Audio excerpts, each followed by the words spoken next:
Ang pista ng paglampas ng anghel. 16 na kabanata.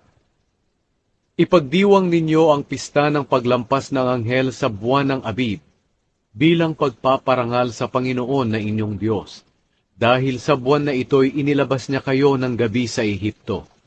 Maghandog kayo ng tupa o baka bilang pagdiriwang ng pista ng paglampas ng anghel.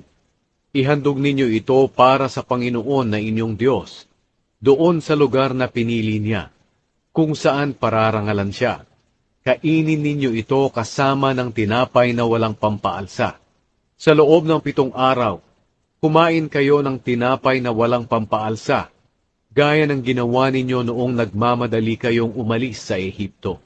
Kainin ninyo ang tinapay na ito, ang simbolo ng inyong pagtitiis, para maalala ninyo sa buong buhay ninyo ang panahon na lumabas kayo sa Ehipto. Wala dapat makitang pampaalsa sa mga bahay ninyo sa buong bansa, sa loob ng 7 araw. At ang karneng inihandog ng gabi ng unang araw ay walang matitira sa kinaumagahan. Bilang pagdiriwang sa pista ng paglampas ng anghel, ang hayop na ihahandog ninyo ay huwag ninyong ihahandog sa kahit saang bayan na ibinigay sa inyo ng Panginoon na inyong Diyos, kundi sa lugar lang na pipiliin niya, kung saan pararangalan siya. Kailangang ihandog ninyo ito sa paglubog ng araw, ang oras na umalis kayo sa Ehipto. Lutuin ninyo ito at kainin sa lugar na pinili ng Panginoon na inyong Diyos. Pagkaumaga bumalik kayo sa inyong mga tolda. Sa susunod na 6 na araw, kumain kayo ng tinapay na walang pampaalsa, at sa 7 araw, huwag kayong magtrabaho, kundi magtipon kayo para sumamba sa Panginoon na inyong Diyos. Ang pista ng pag-aani.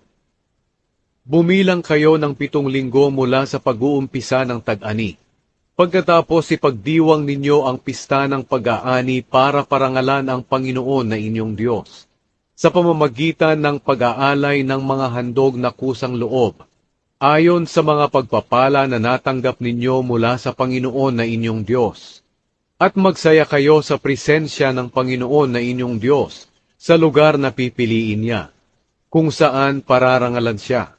Magdiwang kayo kasama ang inyong mga anak, alipin, at levita na naninirahan sa inyong mga bayan, mga dayuhan, mga ulila, at mga biyudang naninirahan sa inyong mga bayan.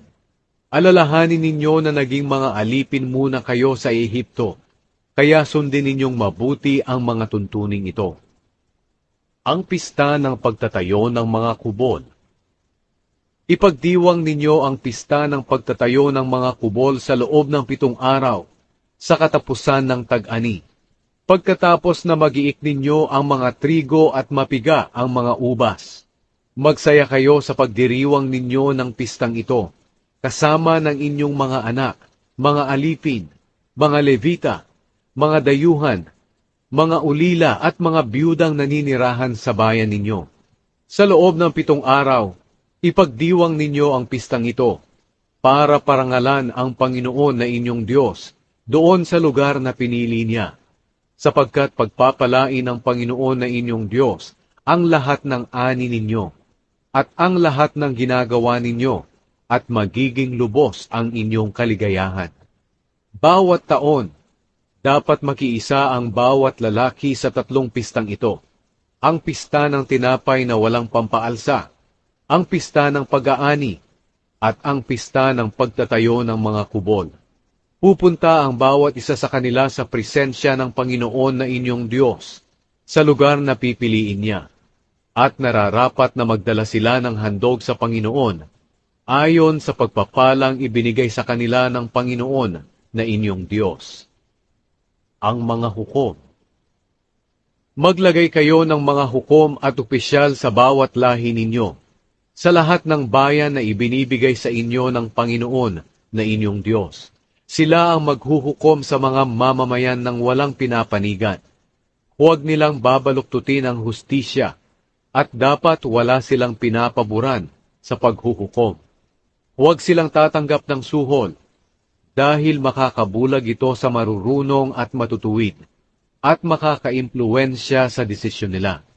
Dapat mangibabaw ang tamang hustisya para mabuhay kayo at makapanirahan sa lupaing ibinibigay sa inyo ng Panginoon na inyong Diyos.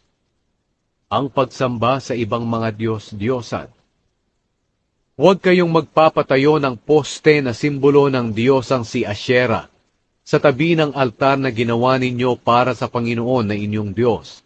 At huwag kayong magpapatayo ng mga ala-alang bato para sambahin, dahil kinasusuklaman ito ng Panginoon na inyong Diyos.